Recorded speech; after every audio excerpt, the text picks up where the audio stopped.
Ladies, if you're over 60 and finding yourself rushing to the bathroom more often than you'd like, you're not alone. But here's the truth most doctors won't say plainly. Some of the things you do every single day are actually making it worse. And trust me, I learned the hard way. So stay with me to the end because today I'm sharing 7 everyday habits older women like us must stop doing if we want to stop peeing so often. And some of these are surprisingly dangerous. And before we dive in, don't forget to like this video, subscribe to the channel, and comment below. How often do you feel like you need to pee during the day? Let's talk about it. 1. Drinking just in case before leaving the house. Now listen, I want to tell you a little story. For years, I thought I was doing the right thing by having a sip of water before leaving the house. Not a big glass, just a few sips. Maybe half a cup. I called it my safety drink. Just in case. Before heading to the post office, the doctor, even my weekly bingo night, I'd take a drink just in case I get thirsty. I'd tell myself, but the truth, I wasn't drinking because I was thirsty. I was drinking because I was afraid I'd feel thirsty later. Or worse, I'd get stuck somewhere without a bathroom. And here's the irony. The more I drank, just in case, the more I ended up needing the bathroom when I was out. It became a self-fulfilling prophecy. I'd go out, have that water lingering in me, and within 20 minutes, I was on the hunt for the nearest restroom, frantically scanning for the little stick figure lady on the door. Now, here's what I didn't know at the time, and I only learned this after speaking to a pelvic health specialist. Drinking when your body doesn't need hydration can mess with your bladder's natural rhythm. Your bladder is a muscle, just like your heart or your legs. It has memory and it learns patterns. When you constantly preload with fluids, you're training your bladder to signal urgency before it's full. Basically, you teach your body that even a small amount of urine in there means go now. It weakens your ability to hold it longer, and over time, that turns into overactive bladder. So if you're doing what I did, drinking just in case, stop. I know it feels like a small thing. It's not. These days, I only drink water when I actually feel thirst, or I plan it mindfully earlier in the day. If I have to go out, I hydrate in the morning, not 5 minutes before I walk out the door. And let me tell you, the difference is like night and day. I can go out, walk around, have a conversation, and not be constantly scanning for toilets like I'm on some scavenger hunt. I know old habits die hard, but if you want your independence back, this is one habit worth unlearning. 2. Drinking too late at night. Let me take you back to a few months ago, 2:43 a.m. to be exact. I was up again. Second time that night. Shuffling in my slippers, half asleep, fumbling for the bathroom light. And as I sat there, I thought to myself, why does this keep happening? I didn't drink much today. But then I remembered, I had my usual evening tea at 8, followed by that half glass of water before bed, like always. And right then it hit me, I was setting myself up to fail. You see, as we get older, our kidneys process fluids differently. At night, instead of slowing down like they used to in our youth, they just keep working. Our bladders don't hold as much, and our muscles that used to keep things sealed up tight, well, let's just say they're not what they used to be. So when we drink late, even if it's just a little, it doesn't take long for that liquid to make its way down, knock on the door and say, time to go. I used to justify it by saying, but I only had tea, or it's herbal, it's fine. But guess what? Tea, even herbal tea, is a diuretic. That means it pulls water from your body and sends it straight to your bladder. So not only was I adding fluids, but I was pushing more fluid out of my tissues and into my bladder too. Now, I know everyone's different, but I'll tell you what worked for me. I cut off all liquids about 2 hours before bedtime. No more sipping while watching TV. No more tea after dinner. And I also started eating a little piece of fruit with dinner, something hydrating but solid like melon or cucumber. that gave me the feeling of refreshment without flooding my system. The result? Now, I sleep through the night about 4 out of 5 nights. And when I do wake up, it's not because I'm running to the loo, it's because I'm ready to start my day. If you're getting up to pee more than once a night, try looking at when you drink, not just how much.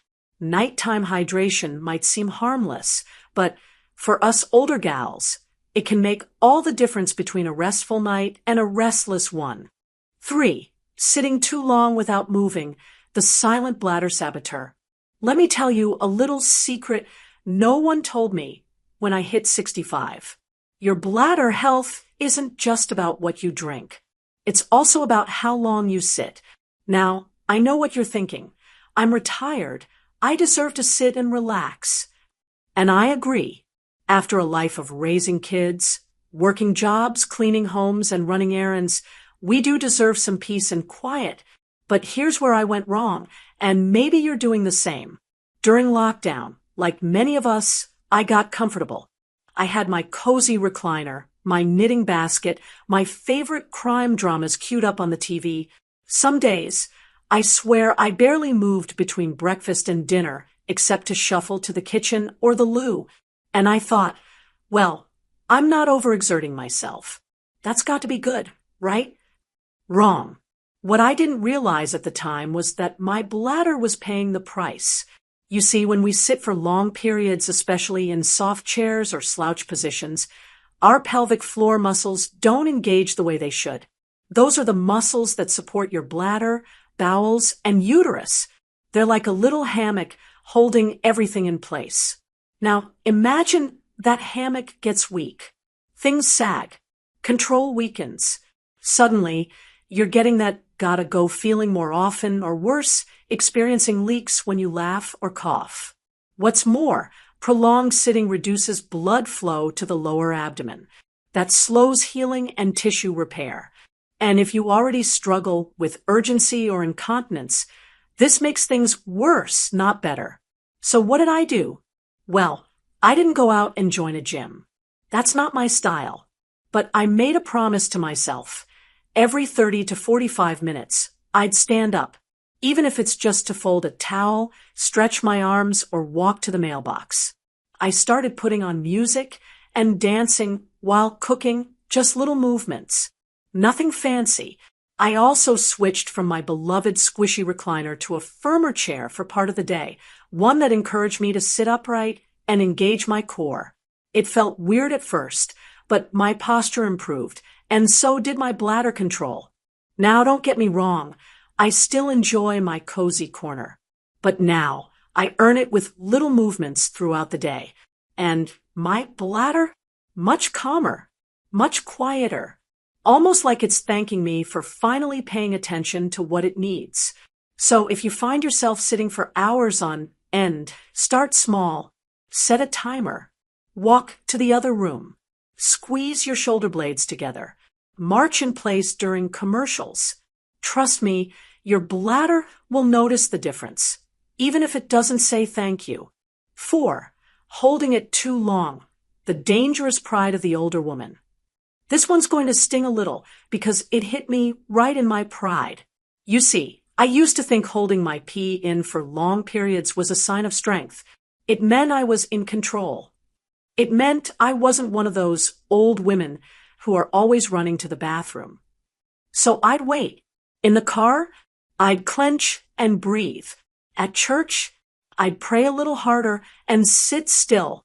At the grocery store, I'd finish shopping before even thinking about finding a restroom. And I'd always say the same thing. I can hold it. I'm fine. But here's the ugly truth I learned after an embarrassing incident at my granddaughter's dance recital. Holding it in for too long is actually hurting us. That recital was nearly 2 hours. And I refused to get up. I didn't want to miss a moment. And I didn't want to disrupt the other parents in the row. But when I finally stood up after the final bow, I felt a sharp pain in my lower belly. It wasn't just the urge to go. It was pressure, almost like cramping. I rushed to the bathroom, and I couldn't fully empty my bladder. I went in fits and starts. And even afterward, I still felt like I needed to go. That night, I did some digging, and the next week, I asked my doctor. And she said something I'll never forget. Your bladder is a muscle, and like any muscle, it can stretch too far and lose its tone. What? I had no idea. But it makes sense.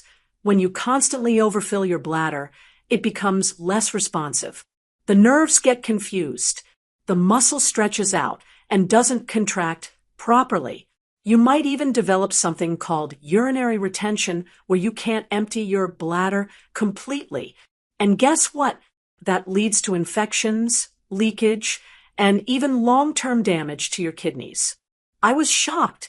All my life, I thought holding it in was an act of strength and dignity, but I was doing damage and risking worse problems later on. So here's what I do now, and maybe it'll help you too. Green Circle, I go to the bathroom every 3 to 4 hours, whether I feel a strong urge or not. Green Circle, I don't wait for emergencies. I listen to my body and respond with care, not pride. Green Circle, I keep track of patterns. If I feel the need to go more often than that, I check my fluid intake and talk to my doctor. And here's something wild. After just a couple of weeks of going more regularly, the urgency actually went down. My bladder calmed down, the pressure vanished, and I no longer felt like I had to constantly wait it out. So if you're one of those strong, proud women, like I was, let me lovingly say, there's no trophy for holding it in. There's no medal for bladder martyrdom. Listen to your body. Respect its signals. That's the real sign of wisdom. 5. Drinking too much water at the wrong times. The misguided hydration habit. Let me tell you about a phase I went through right around the time I turned 68. I was on this big health kick. You know how it is. After a couple of bad checkups and seeing a few too many of my friends end up in hospital beds, I said to myself, all right, Margaret, it's time to take your health seriously. No more slacking off. So I did what a lot of people do. I bought a giant water bottle, the kind you carry around like a trophy with inspirational quotes written up the side. Keep going. Almost there. You got this. I was proud of it, carried it around the house, filled it twice a day, and I drank a lot because everywhere I looked, the advice was the same. Drink more water. Flush out your system. Keep your organs healthy. And for a while, I felt good about it. I felt like I was being proactive. But then something changed. I started waking up 2, sometimes 3 times a night to pee.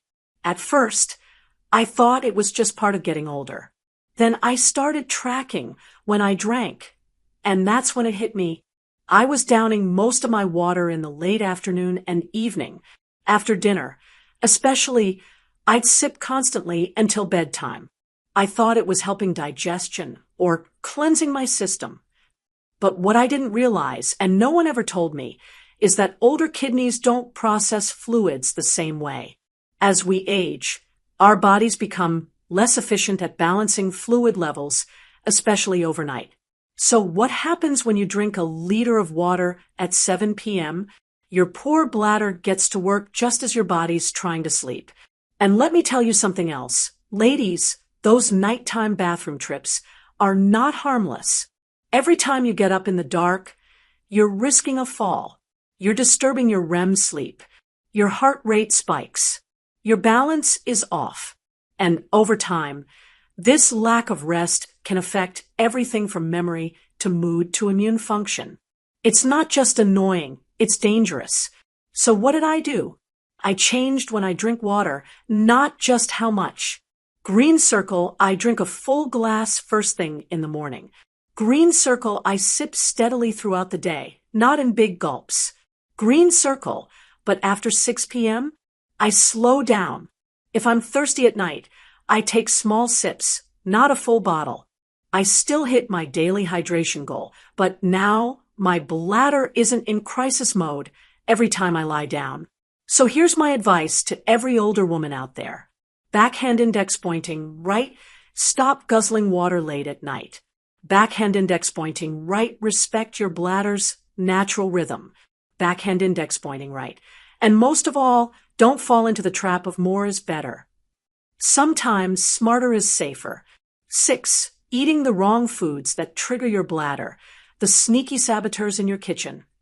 I wish someone had warned me that what you eat can mess with your bladder just as much as what you drink. Let me paint the picture.